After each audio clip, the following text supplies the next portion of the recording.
নমস্কার।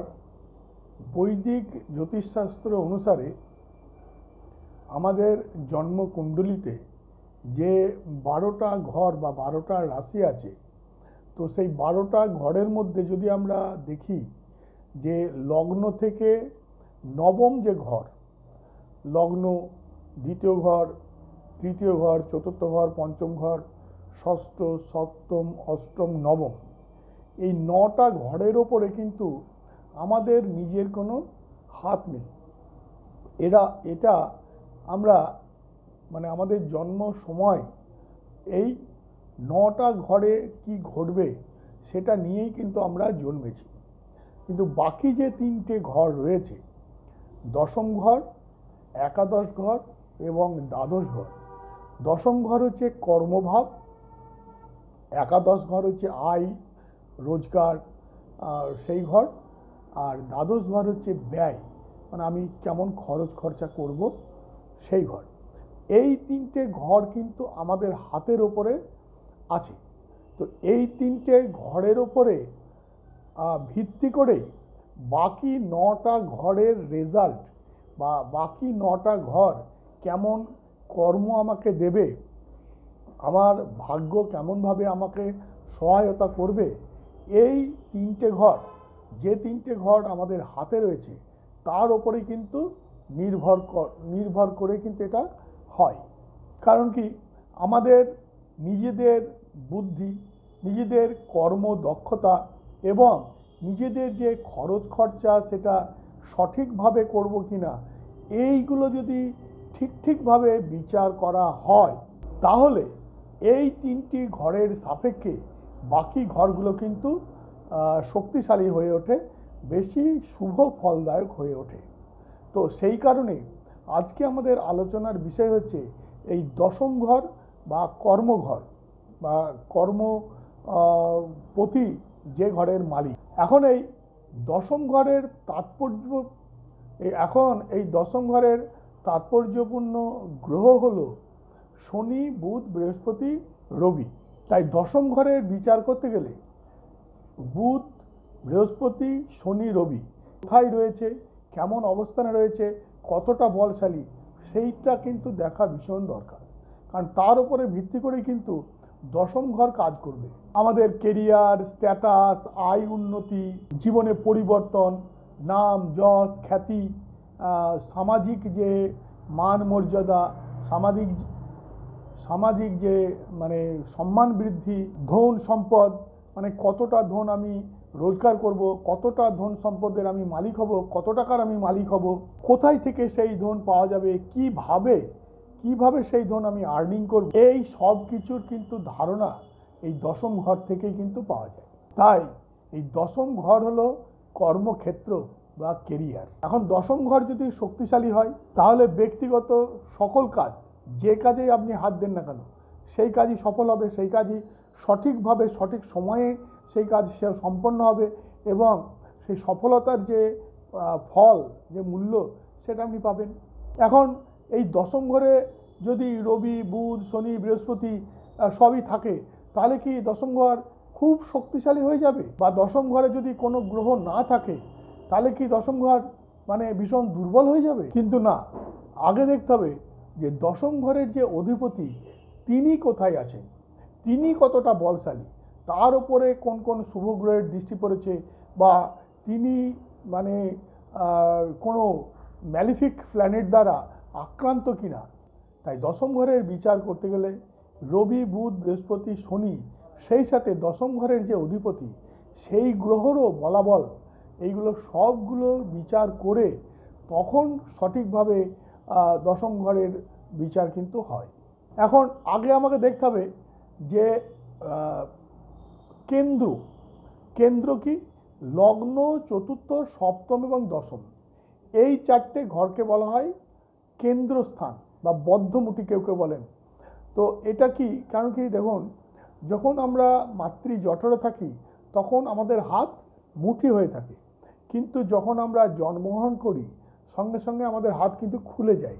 তো যেই হাত খুলে গেল বন্ধ মুঠি খুলে গেল, আর তখনই আমাদের ভাগ্য নির্ধারিত হয়ে গেল যে আমি যে জন্মালাম আমি কি কাজ করতে জন্মালাম, কি কি কর্ম আমি করব, কত রোজগার করব, কোথায় কোথায় কাজ করব, এই সবগুলো কিন্তু তখন মানে আমার খুলে গেল। কারণ এই যে 4টি কেন্দ্রস্থান, লগ্ন থেকে কি জানবো, আমার ব্যক্তিত্ব। চতুর্থ ঘর থেকে কি জানবো, আমার বাসস্থান, আমার সুখ, আমার আরাম, আমার ভোগ। সপ্তম ঘর থেকে কি জানবো, আমার পার্টনার, আমার জীবনসঙ্গী। আমি যদি ব্যবসা করি তাহলে আমার অংশীদার বা আমি ব্যবসায় কেমনভাবে সফলতা লাভ করব। আর দশম ঘর হচ্ছে আমার কর্মস্থান, কি কর্ম করব, কিভাবে কর্ম করব, কোথায় কর্ম করব, কিভাবে আমি রোজগারের জায়গাটা তৈরি করব, এটা হচ্ছে দশম ঘর। তাই এই 4টে কেন্দ্র স্থানের মধ্যে দশম ঘর হচ্ছে সব থেকে বেশি গুরুত্বপূর্ণ। তো দশম ঘরের বিচার করতে গেলে আমাকে মানে লগ্ন, চতুর্থ, সপ্তম এই ঘরগুলোতেও কোন কোন গ্রহ বসে আছে তাদের বলাবল, তাদের দৃষ্টি, সেটাও কিন্তু দেখতে হবে। কারণ 1, 4 এবং 7 অর্থাৎ লগ্ন, চতুর্থ এবং যে সপ্তম, সেই ঘরের ওপরে আমার কোনো হাত নেই, কিন্তু দশম ঘরের ওপরে আমার হাত আছে। কারণ কর্ম আমার নিজের হাতে। কারণ দশম ঘর থেকেই জানা যাবে যে আপনি কি কাজ করবেন, অর্থাৎ আপনার প্রফেশন কি হবে। যদি দশম ঘরে শনি বা রবি বসে থাকে তাহলে আপনি সরকারি কোনো কাজ, আপনি পিতা সম্বন্ধে কোনো হাই রেপুটেড কাজ, পরিবারের কাজ, এইসবগুলো কিন্তু দেখতে হবে যে এই ধরনের কর্মের মধ্যে আপনি লিপ্ত থাকতে পারেন। এখন যদি মানে গোচরে কোনো গ্রহ এই ঘরের ওপরে অর্থাৎ এই দশম ঘরের ওপরে দৃষ্টি দেয়, তাহলে কিন্তু যে দশম ঘরের যে মানে যে পেশার কথা বললাম তার কিন্তু পরিবর্তন হবে। আর একটা কথাও এখানে মনে রাখা দরকার যে দশম ঘর কী ধরনের কর্ম দেবে বা কী ধরনের পেশায় আপনি নিযুক্ত হবেন, সেটা কিন্তু দ্বাদশ ঘর থেকেও কিন্তু বিচার করতে হবে। 2nd, 6th এবং 10th এই যে 3টে ঘর, তাতে যদি কোনো গ্রহের ট্রানজিট হয়, গোচর হয়, তখন কিন্তু কর্মের ওঠানামা হতে থাকে। কারণ দশম ঘরকে তৈরি করে 2nd হাউস এবং 6th হাউস। ঠিক যেমন লগ্ন ভাবকে তৈরি করে পঞ্চম ঘর এবং নবম ঘর। কারণ লগ্ন, পঞ্চম এবং নবম এই 3টে ঘরকে আমরা কোণ বলি। তাহলে লগ্ন, পঞ্চম এবং নবম সেটা কিন্তু আমাদের হাতে নয়, তার উপরে নির্ভর করছে যে মানে লগ্ন অর্থাৎ ব্যক্তিত্ব কেমন হবে, মানুষ কেমন হবে। সেটা অনেক সময় দেখা যায় যে দশম ঘর খুব শক্তিশালী হওয়া সত্ত্বেও মানুষ কাজে সফল হতে পারে না। এটা কেন হয়? হয়তো দশম ঘরে শনি, রবি বা কোনো শুভ গ্রহ বসে আছে, তা সত্ত্বেও কিন্তু তাদের দশা অন্তর্দশাতে ভালো ফল পাওয়া যাচ্ছে না। এখন এখানে একটা জিনিস খুব ভালোভাবে লক্ষ্য করতে হবে, যদি কালপুরুষীয় জন্মকুণ্ডলীর কথা ভাবা হয় তাহলে দশম ঘর হচ্ছে মকর, তার অধিপতি হচ্ছে শনি। তাই দশম ঘরকে শক্তিশালী যদি তখনই হবে দেখতে হবে শনির অবস্থান কোথায়, শনি কতটা পাওয়ারফুল আছে, মানে সে শনি আমার ফেভারেবল না আমার বিরুদ্ধ গ্রহ, এইটা দেখা ভীষণ জরুরি। কারণ যাদের শনি খারাপ তারা যতই চেষ্টা করুক জীবনের প্রথম 30 বছর তারা কঠোর পরিশ্রম, প্রচুর বাধা বিপত্তির মধ্যে দিয়ে তাদের অতিবাহিত করতে হয়। কারণ এই যে ফল এটা আমরা আগের জীবন থেকে নিয়ে আসি। আর এই জন্যই শনি খুব ভালো অবস্থায় থেকেও মানুষের জীবনকে ওঠানামা করায়। এখন আমরা দেখব যে এই দশম ঘর থেকে আমরা কি কি জানবো। দশম ঘর থেকে জানবো যে আমি কেমন ধরনের পেশা করব, অর্থাৎ আমার কাজটা ইন্ডিপেন্ডেন্ট জব হবে কিনা, অর্থাৎ আমি যে জব করব আমার আন্ডারে যে প্রচুর লোক কাজ করবে কিনা সেই জিনিসগুলো, বা আমি কোথাও কারোর আন্ডারে কাজ করব কিনা। যদি দশমে রবি, মঙ্গল বা বৃহস্পতি থাকে তাহলে কিন্তু দেখা যাবে সে ইন্ডিপেন্ডেন্ট কাজ করছে, মানে সে যে ধরনের কাজ করছে, ধরুন আইএস বা আইপিএস বা কোনো সরকারি বড় অফিসার বা নেভির ক্যাপ্টেন বা হয়তো এয়ার চিফ মার্শাল বা মিলিটারির কোনো বড় অফিসার যাদের আন্ডারে বহু লোক কাজ করে, বা কোনো সরকারি অফিসের সে প্রধান যার আন্ডারে বহু কাজ করে, বা কোনো মাল্টিন্যাশনাল কোম্পানি সে মানে হয়তো ডিরেক্টর বা ম্যানেজিং ডিরেক্টর যার আন্ডারে প্রচুর লোক কাজ করে, এই ধরনের পেশা কিন্তু সে পায়। অবশ্য এর সাথে আর একটা জিনিস দেখতে হবে যে এই দশম ঘরের অষ্টকের কতটা বিন্দু পেয়েছে। যদি অষ্টকে প্রচুর খুব বেশি বিন্দু হয় তবেই কিন্তু সে ইন্ডিপেন্ডেন্ট কাজ, মানে তার আন্ডারে বহু লোক কাজ করবে। আর যদি দশম ঘরে কম বিন্দু পায় তাহলে সে কাউরি আন্ডারে কাজ করবে। এই জিনিসটাও কিন্তু এখানে দেখতে হবে। আবার এইটা দেখতে গেলে সিক্সথ হাউস এবং দশম ঘর দুটো ঘরেরই কিন্তু অষ্টক বিচার করতে হবে।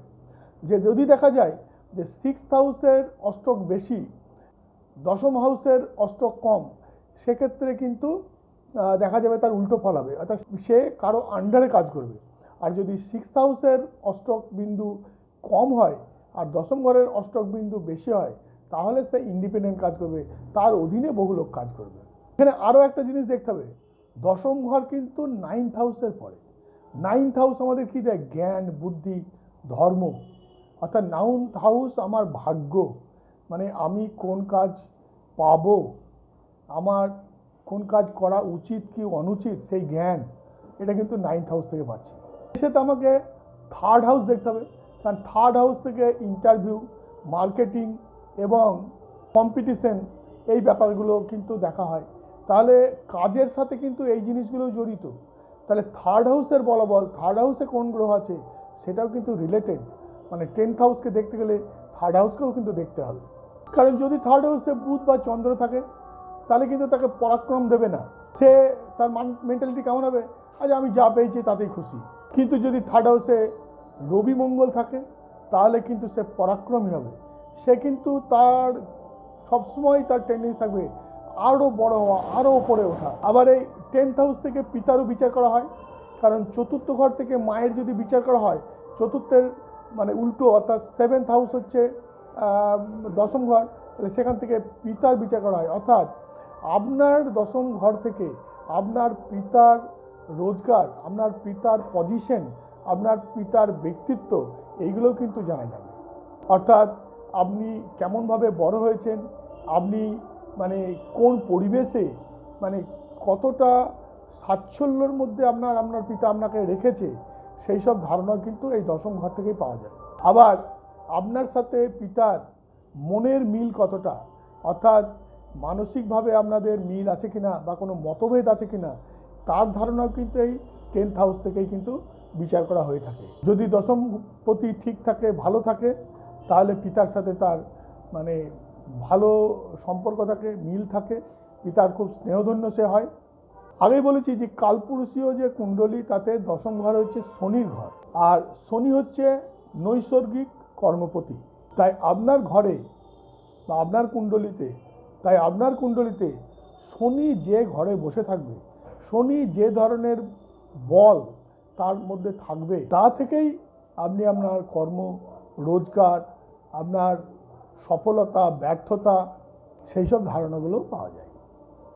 তো আমরা আজকে আলোচনা করলাম দশমপতি এবং দশম ঘর থেকে মানে কি আমরা জানতে পারবো, কি তার বিচার হবে।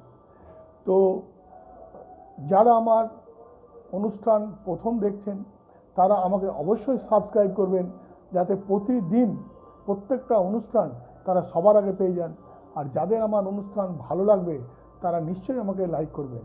সবাই খুব ভালো থাকবেন।